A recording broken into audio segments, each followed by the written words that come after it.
Welcome to my series of basketball videos where I'll be comparing various NBA greats against each other. I'm doing this because I find that a lot of the basketball videos comparing players on YouTube are too focused on the big names and sometimes compare players from different positions. Lots of people compare Jordan to LeBron and Kobe to Duncan, for example, due to their similar levels of achievements, but since those players play different positions and have different styles of play, it's not an interesting comparison. In this series, I want to do comparisons between not just more well-known players, but players from days past, in the 1960s, 1970s, 1980s, and the ABA as well, that most modern fans probably do not have too much knowledge about. Also, as much as possible, I want to compare players that play similar positions and/or similar playstyles. To me, that's a more interesting and fruitful comparison. I'll be using 8 different metrics to judge each player. Scoring. This category will be defined by each player's career points per game, peak points per game, both regular season and playoffs, and number of scoring titles. Rebounding. This category will be defined by each player's career rebounds per game, peak rebounds per game, both regular season and playoffs, and number of rebounding titles. Passing. This category will be defined by each player's career assists per game, peak assists per game, both in regular season and playoffs, and number of assist titles. Efficiency advanced metrics. This category will be defined by each player's career true shooting percentage, PER, and win shares per 48. Reason I use true shooting percentage is because it's more fair to guards. Defense. This category will be defined by each player's all defensive selections, defensive win shares, and defensive player of the year awards. The reason I'm not using blocks, steals, or defensive box plus minus is because I want to compare the achievements of older players that modern fans might not have too much knowledge about, and players in the 1960s and early 1970s do not have these stats tracked. Awards. This category will be defined by all-star appearances, all-NBA selections, MVPs, finals MVPs, and championships as a top 3 player. The reason I have to count championships as a top 3 player on the team is because otherwise you'll get into the situation where, for example, Robert Horry has 7 rings and Karl Malone has 0, and it's not representative of how much better a player is if you weren't a top 3 player on that team contributing to a championship. Also, I'll be including ABA stats and awards and using them equivalent to their respective NBA stats and awards. Also, no All-NBA third team selections are included because All-NBA third teams weren't added until the late 1980s, which is unfair to older players. Playoffs. This category will be defined by how many Eastern Conference Finals or Western Conference Finals and Finals a player has been to, and how many championships they won as a top 3 player on the team. Yes, this is supplementary to the awards category because it also rewards players for making it far in the playoffs, even if they don't necessarily win at all. Totals.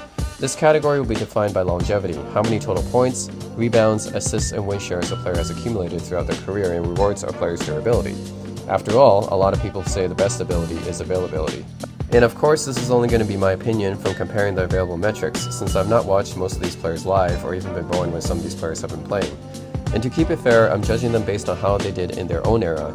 There's no comparing what this NBA player played in today's era or the 1960s, none of that. It'll be strictly based on their stats and accomplishments within their own era against that era's competition, which makes the most sense to me. So I hope you guys enjoy this comparison video and hopefully learn something new from it.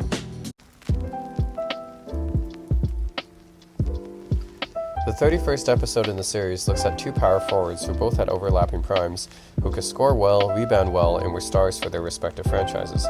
Lamarcus Aldridge was the main star for the Portland Trail Blazers, an incredible mid-range scorer who could also post you up in the paint.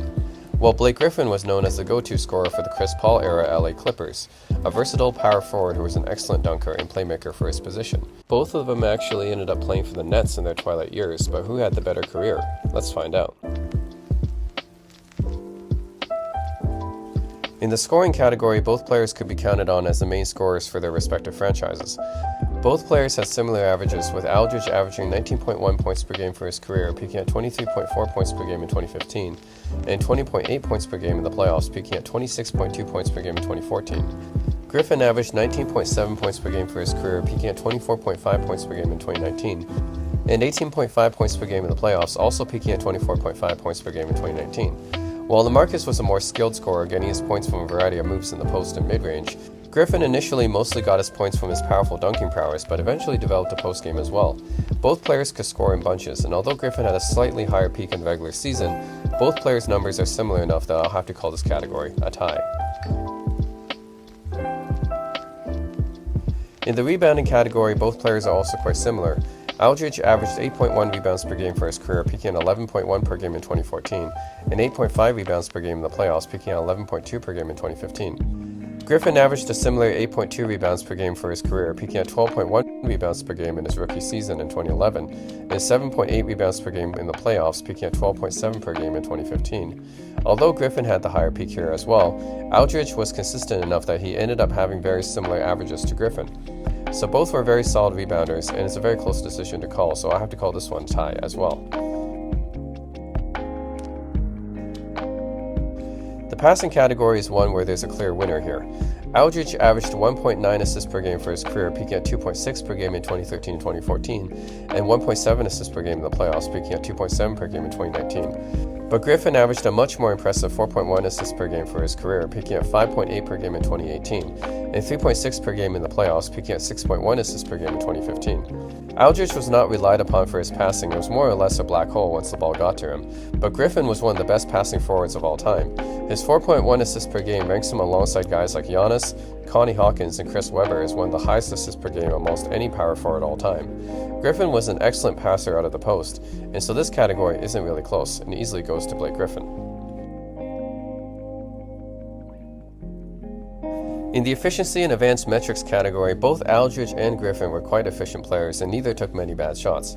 However, Griffin was slightly more efficient though, as he generally took most of his shots closer to the basket and edges Aldridge out slightly in those categories, so this one will go to him as well. In the defense category, neither were lockdown defenders or amazing rim protectors, but Griffin's defense was often average to below average, whereas Aldridge can sometimes be a solid shot blocker in the paint and a very decent defender. The defensive win shares metric backs this up, and thus this one will go to Lamarcus Aldridge.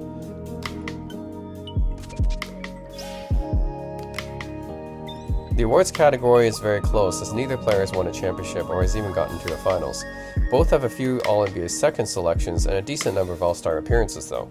Aldridge has one more All-Star appearance, and Griffin has one more All-NBA second team selection. If we were to include All-NBA third teams, then they would both have the same amount of All-NBA selections. This category is just too close to call. If either of them had an All-NBA first team selection, that would be the deciding factor. But here, both of them have only All-NBA second team selections and All-Star appearances, so I have to call this one a tie. In the playoffs category, neither won a championship or went to a finals, but Aldridge made one Western Conference Finals as the second best player on the San Antonio Spurs, which at that time was led by Kawhi Leonard. Griffin has never gotten past the second round, so this category will go to Aldridge by a slight margin. In the longevity category, it really isn't that close, as Griffin was known to be an injury-prone player, whereas Aldridge has racked up a respectable amount of career totals.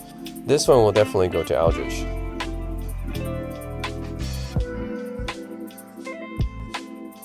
So when the categories are summed up, Lamarcus Aldridge takes the defense, playoffs, and totals categories, while Blake Griffin takes the passing and efficiency categories, with the rest being a tie, giving Aldridge the edge. Both players get somewhat forgotten and overshadowed amongst the great power forwards of the era, like Duncan, KG, Dirk, and Giannis, but for their careers, they were often thought about in the second tier of power forwards for their era, alongside guys like Paul Gasol, Chris Bosh, Amari Stoudemire, and Kevin Love. Lamarcus was the main star for the Trailblazers, and then a secondary star alongside Damian Lillard for the franchise, and later for the Spurs as a secondary star alongside Kawhi Leonard. Although he was never dominant, he was a very skilled post player and a mid-range scorer. Blake Griffin is perhaps best known as Chris Paul's main scoring partner during the Lob City era of the LA Clippers, dunking over nearly everybody and also being a respectable rebounder and very good passer for his size, although he had an unfortunate career shortened by injuries. Hope you guys enjoy this comparison. Thanks for watching, be sure to like and subscribe, and stay tuned for the next comparison video.